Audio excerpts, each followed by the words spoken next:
This channel does not promote any violent, harmful, or illegal activities. All content provided by this channel is meant for an educational purpose only.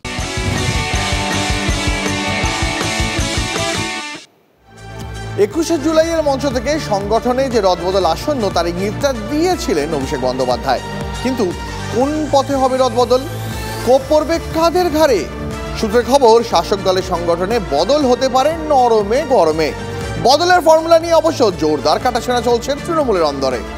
Abhishek Bandyopadhyay চান লোকসভা ভোটে শহরাঞ্চলে ফল খারাপ হওয়া এলাকায় একেবারে খোল নলছে বদলে ফেলতে। টাউন সভাপতি বদলের সঙ্গে সঙ্গে পুরসভার চেয়ারম্যানও বদল হোক চান তৃণমূলের সর্বভারতীয় সাধারণ সম্পাদক, আর তা হোক সর্বত্র। কিন্তু মমতা বন্দ্যোপাধ্যায় চান সবটা না বদলে কিছুটা বদলাতে। 30 থেকে 40% বদলের পক্ষে তৃণমূল সুপ্রিমো। আচ্ছা, 21শে জুলাইয়ের মঞ্চে এই বদল প্রসঙ্গে কি বলেছিলেন অভিষেক বন্দ্যোপাধ্যায়, শোনাই।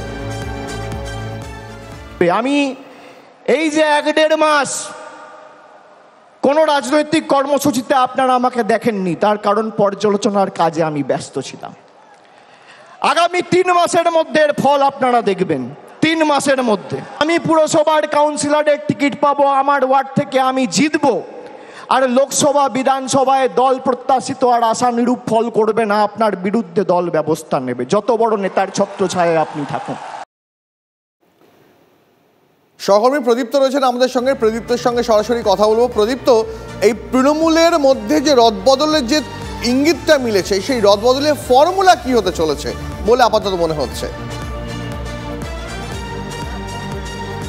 দেখো, ফর্মুলার ক্ষেত্রেও একটা মতান্তর বলা যায় তৈরি হয়ে রয়েছে। তার কারণ অভিষেক বন্দ্যোপাধ্যায়ের যে কথা তুমি শোনালে 21শে জুলাইয়ের মঞ্চ থেকে, তিনি স্পষ্ট করে দিয়েছিলেন যে গোটা খোল নলছে তিনি বদলে ফেলতে চান, এবং তার ক্ষেত্রে কোথাও ব্যবধানটা বিষয় হবে না। বেশি মার্জিন কম মার্জিন এই ব্যাপারই নয়, যেখানে দল পিছিয়ে পড়েছে শহরাঞ্চলে সেখানে টাউন প্রেসিডেন্ট, পুরসভার চেয়ারম্যান, ভাইস চেয়ারম্যান এদেরকে তিনি সরিয়ে দিতে চাইছেন। যদিও তৃণমূল নেত্রী তিনি চাইছেন যে সম্পূর্ণ বদল না করে আপাতত 30-40% মতো বদল করা হোক, এবং যেখানে ব্যবধান কিছুটা কম হয়েছে, অর্থাৎ তৃণমূল বিজেপির গ্যাপ কিছুটা কম ছিল, সেই জায়গায় আপাতত রদবদল না করে যেখানে তৃণমূল অনেক বেশি ভোটে পিছিয়েছিল সেই জায়গাতে বদল করা হোক। এবং এটাকে যদিও তৃণমূল শিবির মতান্তর বলতে নারাজ, তাদের বক্তব্য এক একজন নেতৃত্ব এক এক রকম করে ভাবছেন, এবং সেই জায়গা থেকে একটা নির্দিষ্ট ফর্মুলা আসবে, এবং সেই ফর্মুলার ভিত্তিতেই কিন্তু তৃণমূলের সাংগঠনিক রদবদল খুব দ্রুত হবে। এবং ইতিমধ্যেই অভিষেক বন্দ্যোপাধ্যায়ের অফিসে এই বিভিন্ন জায়গায় কেন হার হয়েছে এবং কারা দলের থেকেও বিজেপির সঙ্গে হাত মিলিয়ে ভোট করেছিল তার রিপোর্ট জমা পড়তে শুরু করেছে, এবং যে রিপোর্ট এই রদবদলে খুব গুরুত্বপূর্ণ হতে চলেছে এমনটাই তৃণমূল সূত্রে খবর। অর্থাৎ তৃণমূল কংগ্রেসে বদল, এবং যেখানে বেশি ব্যবধানে তৃণমূল হেরেছে বলা যায় লোকসভা ভোটের নিরিখে বিধানসভাগুলোতে, টাউন এলাকায়, শহর এলাকায়, সেখানে বদল একেবারে নিশ্চিত। যেখানে কম ব্যবধানে হেরেছে সেটা নিয়ে দলের অন্দরে কাটাছেঁড়া চলছে। মতপার্থক্য কোথাও কোথাও যদি থাকে সেটা ঐক্যের ভিত্তিতেই কিন্তু সাংগঠনিক এই রদবদল খুব দ্রুত করা হবে, এমনটাই আমরা তৃণমূল সূত্রে জানতে পারছি। দীপ। প্রদীপ্ত, অনেক ধন্যবাদ।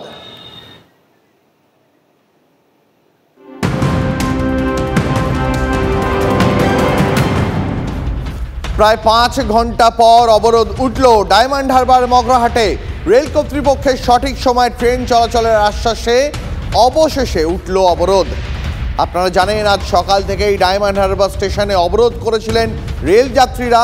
তাদের অভিযোগ ছিল প্রতিদিন ভোরবেলা শিয়ালদা যাওয়ার ট্রেনগুলি ঘন্টা খানেক করে লেট হয়, তারা কাজের জায়গায় পৌঁছতে তাদের দেরি হয়ে যায়, হাজিরার খাতায় লাল কালি পড়ে। এই অভিযোগে সকাল থেকে যাত্রীরা ডায়মন্ড হারবার মগরাহাটে রেল লাইনের ওপর বসে অবরোধ দেখাচ্ছিলেন। প্রায় 5 ঘন্টা পর অবশেষে রেল কর্তৃপক্ষের কাছ থেকে সঠিক সময়ে ট্রেন চলাচলের আশ্বাস পেয়ে অবরোধ উঠল। রেলের তরফে বলা হচ্ছিল যে সমস্যার শিকড় আসলে রেল গেটগুলিতে রয়েছে।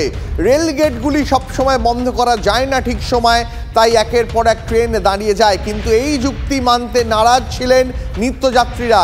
তারা বলছিলেন এই সমস্যা গত 1.5 থেকে 3 মাসের মধ্যে হয়েছে, কাল থেকে যাতে ট্রেন ঠিক সময়ে চলে সেই কারণে তারা বারবার রেল কর্তাদের কাছ থেকে আশ্বাস চাইছিলেন। অবশেষে সেই আশ্বাস মেলার পর অবরোধ উঠল।